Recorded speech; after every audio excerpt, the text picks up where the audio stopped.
जिस मंच पर ओंकार सिंह जी लाखावत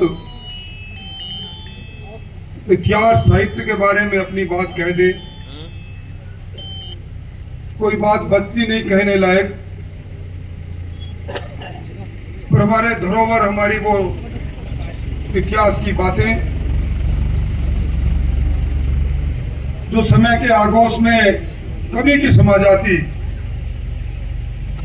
उन सबको देश और दुनिया के सामने लाने में धरोहर संरक्षण का बेखूबी काम करने वाले विद्वान वक्ता आदरणीय ओंकार सिंह जी लाखावत साहब, मंच पर विराजे यहाँ के सर्वमान्य संत रामगोपाल जी, सरदेव उमराव सिंह जी रिछपाल जी, सुखकर्ण जी, हमारी पार्टी के जिलाध्यक्ष बसंत जी, यहाँ के प्रधान संतोष जी, कणीदान जी, पूर्व एडिशनल एसपी संतोष जी, सुखदेव जी, महिपाल जी और संत शिरोमणि महाकवि केशवदास जी गार्डन को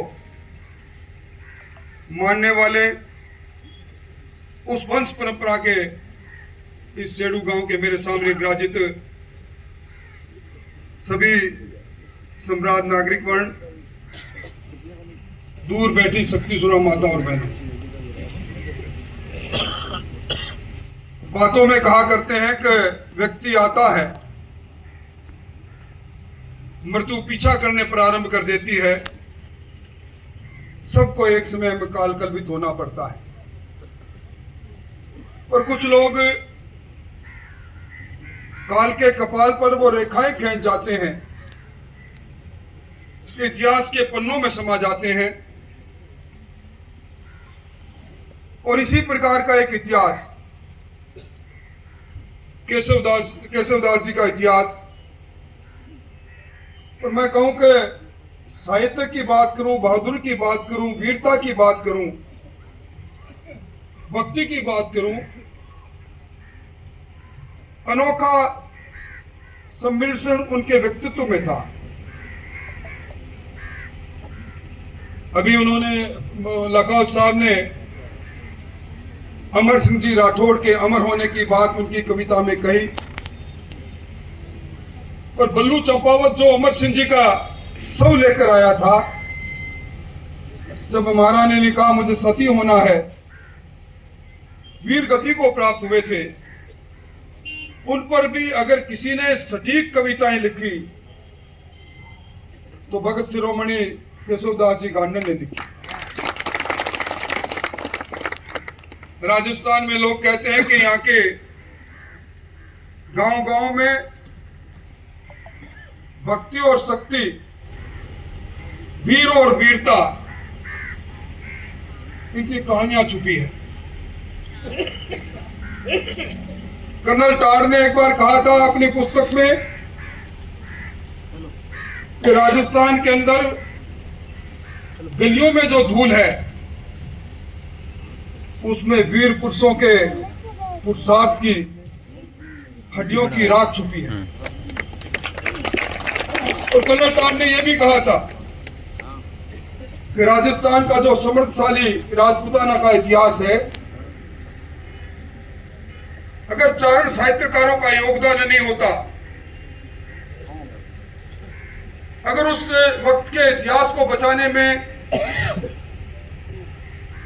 उन लोगों का इतिहास सर्जन में उस समय जब मुगलिया सल्तनती पुरुषार्थ नहीं होता, तो आज इतिहास के पन्नों में वो इतिहास नजर नहीं आता। पृथ्वीराज चौहान के इतिहास को चंद्रवीर दाई के इतिहास से कौन अलग कर सकता है? और इसीलिए कहते हैं कि बातड़ा रह जासी, गीतड़ा रह जासी, भीतड़ा रह जासी। और आज उसी बातड़ा को जिंदा करने के लिए जिन लोगों ने भक्त शिरोमणि महाकवि केशवदास जी गांडन की मूर्ति के स्थापना का काम किया है, मैं समझता हूं एक तरह से इतिहास के मंदिर के निर्माण करने का काम किया है। सही कहा है किसी ने, हम जड़ों से कट रहे हैं। आज के इस भागमवाही युग में हम हमारी धार्मिक मान्यताओं और हमारी सामाजिक मान्यताओं के शरण को देख रहे हैं। हमारी कुटुंब परंपराओं को टूटते हुए देख रहे हैं। हमारे लोक देवता जो इसी धरती पर हुए थे, हर धर्म में हुए थे, रामदेव जी है, बापू जी है, तेजा जी है, किस किस का नाम लूं मैं। हमारे उन लोगों ने अपने जीवन के अंदर जिन दर्शन की स्थापना की थी, जिन बातों को स्थापित किया था, जिन मर्यादाओं को स्थापित किया था, वो मर्यादा हमारी टूटती जा रही है। मुझे ओंकार सिंह साहब याद आ रहा है, भैरव सिंह साहब उपराष्ट्रपति थे। मैं एक बार उनसे मिलने गया, कुछ लोगों से घिरे बैठे थे। मुझे कहने लगे ये कौन लोग है, जानते हो? मैं नहीं जानता। तो मुझे कहने लगे डिंगल साहित्य का जो बचे हुए साहित्यकार है, आज मैंने उनको बुलाया। भाषा लुप्त हो जाएगी, भाषा के साथ साथ साहित्य को जानने वाले, डिंगल भाषा को जानने वाले, डिंगल साहित्य को जानने वाले जब नहीं रहेंगे तो कैसे हमारी पीढ़ी रूबरू होगी इस प्रकार की महान विभूतियां भी हुई थी। मैं समझता हूं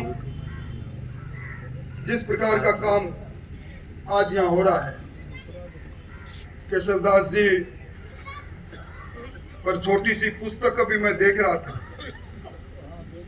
मैं समझता हूं कि ये छोटी पुस्तक में दर्ज एक एक अक्षर एक एक इतिहास को उजागर करने का काम कर रहा है।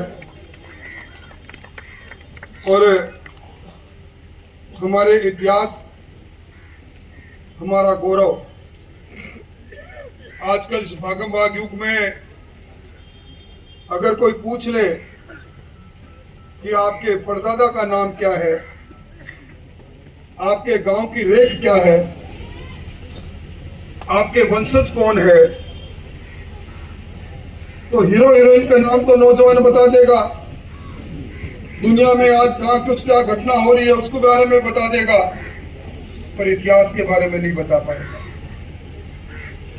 ये जो मूर्ति स्थापित होगी, मैं समझता हूं कि जब कभी भी कोई भी व्यक्ति इस मूर्ति के सामने से गुजरेगा, और सही काम ओंकार सिंह साहब ने इस शेड़ू गांव का आज इतिहास के पन्नों में एक वो स्थान दर्ज हो रहा है। आने वाली पीढ़ी इस पर शोध करेगी तो कहेंगे कि इसी रज में एक ऐसे भगत शिरोमणि महाकवि जिन्होंने अपने जीवन में वीरता के अंदर, बहादुरी के अंदर, भक्ति के अंदर, शक्ति के अंदर, भक्ति और शक्ति, वीरता, शौर्य और बुद्धिमानी का अगर सम्मिश्रण किसी में एक व्यक्तित्व में आके मिलता है तो केशवदास जी थे। आज इस पुण्य धरती पर आने का मौका मिला, इसीलिए कहते हैं कि राजस्थान के गांव गांव में संत सूरमा है। आज संत और सूरमा दोनों के बीच में यहाँ आप उनके परंपराओं को निर्वहन करने वाले लोगों को यहाँ देखकर अच्छा लगा।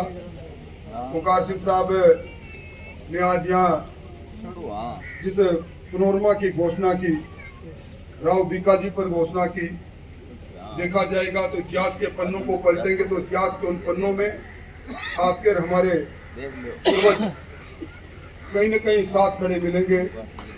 आपने कहा लोकतंत्र है, लोकतंत्र में सर गिनाने का वक्त है, और सर गिनाने के अंदर ये समाज आज संख्या में अल्प है।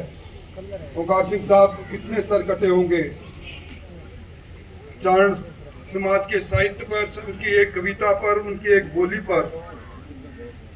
युद्धों का मोड़ निर्णायक तौर पर चला जाता था, इतिहास मुड़ता चला जाता था। कितना मान था उनकी एक बोली के अंदर। राजा अपनी प्रजा के साथ मिलकर स्वाभिमान की तरफ अपने कदम को बढ़ा देता था। यही तो हमारा साहित्य है, यही तो हमारी धातु